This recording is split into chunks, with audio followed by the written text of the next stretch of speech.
James carries on this theme of patience this morning and encourages us to look towards the example of those who've gone before us. In verse 10 of chapter 5, he says, as an example of suffering and patience, brothers, take the prophets who spoke in the name of the Lord. Behold, we consider those blessed who remain steadfast. You have heard of the steadfastness of Job, and you have seen the purpose of the Lord, how the Lord is compassionate and merciful.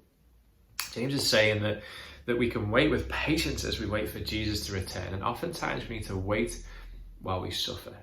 That will be true for almost all of us who are Christians. As we wait for Jesus to return or we wait to be with him, we will endure some sort of suffering.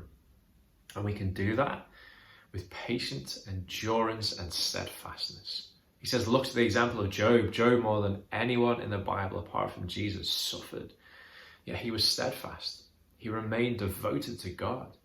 He remained with a great love for God. He was steadfast in his faith. He was immovable.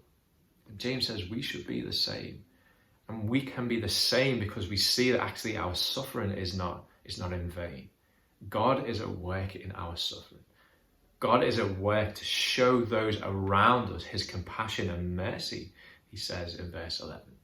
God is at work in Job's life as he suffers to show his sovereign power, to show his authority, to show his love, compassion, and mercy to Job.